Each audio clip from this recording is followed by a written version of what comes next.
Oxygen ഇല്ലാതെ മനുഷ്യന്മാർക്ക് ജീവിക്കാം എന്ന് തെളിയിച്ച ഒരാളാണ് ഹംസയും ഞാനും.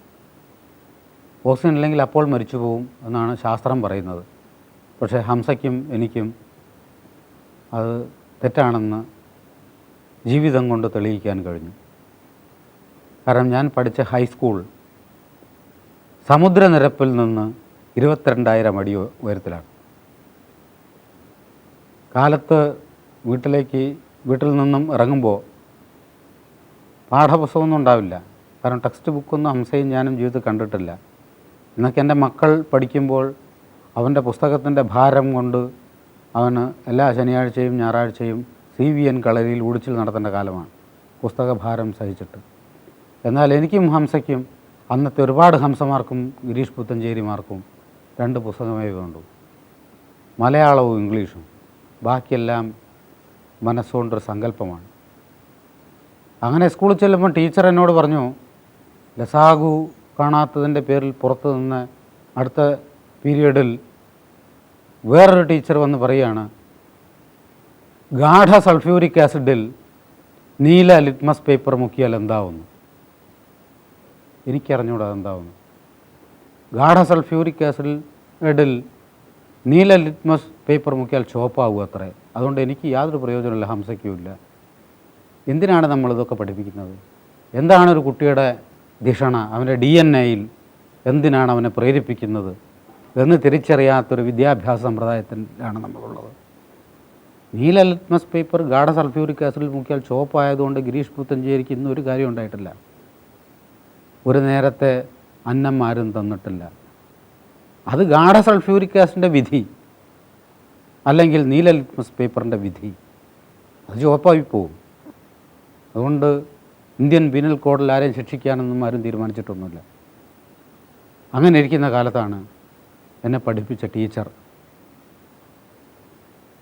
സയൻസും കണക്കുമൊക്കെ പഠിപ്പിക്കാൻ വരുന്ന ടീച്ചർ, വൈകുന്നേരത്തെ പീരീഡിൽ, ലാസ്റ്റ് പീരീഡ് മിക്കവാറും അധ്യാപകരും തളർന്നിട്ടുണ്ടാവും, ഗാഢ സൾഫ്യൂരിക് ആസിഡ് കലക്കി കുട്ടികളും തളർന്നിട്ടുണ്ടാവും.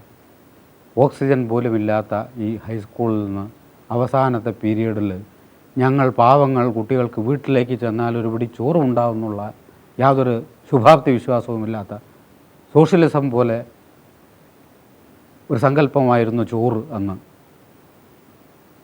പലരും പറയുന്നത് കേട്ടിട്ടുണ്ട്, നല്ലതാണ് സോഷ്യലിസം വന്നാൽ. അതുപോലെ നല്ല സാമ്പാറും കൂട്ടി ഊണ് കഴിച്ചാൽ നന്നായിരിക്കുന്ന ഞങ്ങളും കേട്ടിട്ടുണ്ട്. ഇത് രണ്ടും ഒരു ഉട്ടോപ്യൻ സങ്കല്പമാവുന്ന കാലത്താണ് വൈകുന്നേരത്തെ പീരീഡിൽ ഇടവപ്പാതിക്ക് മഴ പെയ്ത് പാലോറ കുന്നിലാണ് എൻ്റെ ഹൈസ്കൂൾ. ശ്രീരാമനും ലക്ഷ്മണനും സീതയും കൂടെ അതുവഴി വന്നപ്പോൾ പാല് ഒഴിച്ചു വയ്ക്കുകയും അത് നഷ്ടപ്പെട്ടു പോവുകയും ചെയ്തു എന്നാണ് ഐതിഹ്യം. ആ കുന്നിലെ സ്കൂളിൽ സന്ധ്യാസമയത്ത് മഴ പെയ്താൽ കുന്നിടിഞ്ഞ് കലങ്ങി ചുവന്ന് പാടത്തേക്കിറങ്ങും. പാടം ഈ കുന്നിൽ നിന്നിറങ്ങുന്ന നേരെ സമാന്തരമായ സമുദ്രനിരപ്പിലുള്ള പാടത്തേക്കാണ്. പാടവും ചുവന്ന കുന്നും മലയും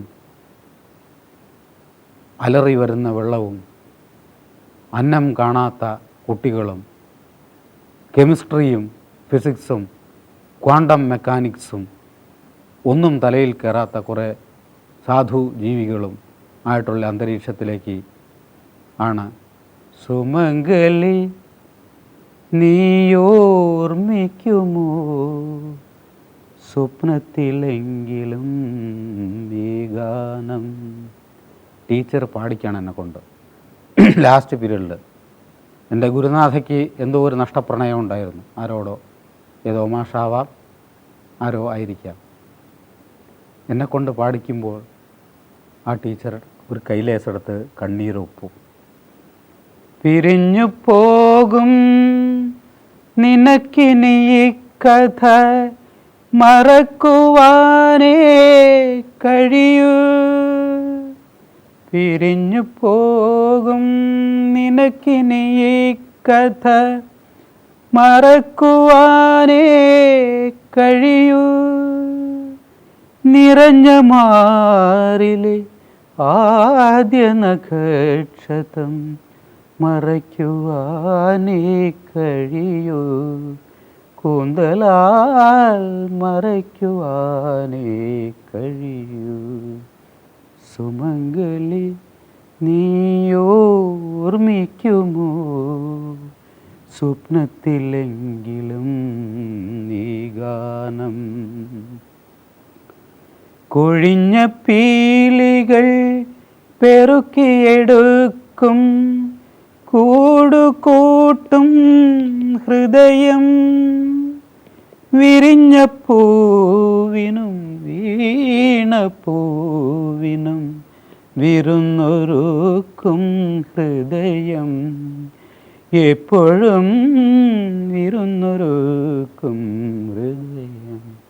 എൻ്റെ ടീച്ചർ എന്നെ നീല ലിറ്റ്മസ് പേപ്പർ ഗാഢ സൾഫ്യൂരിക് ആസിഡിലേക്ക് മുക്കി ചുവന്ന ലിറ്റ്മസ് പേപ്പറാവും എന്ന് അന്ന് പഠിപ്പിച്ച 51 അക്ഷരം കൊണ്ട് നിലാവിൻ്റെ നീലഭസ്മക്കുറി അണിഞ്ഞവളെ, ആകാശദീപങ്ങൾ സാക്ഷി പിന്നെയും പിന്നെയും ആരോഗ്യനാവിൻ്റെ വടികടന്നെത്തുന്ന പദനിസ്വനം എന്ന് പാടിപ്പഠിപ്പിച്ച ഒരു മെറ്റമോർഫോസിസിലേക്ക് ഭാഷ കൊണ്ട് തന്നെ മാറ്റിയ ടീച്ചർ, നന്ദി നന്ദി.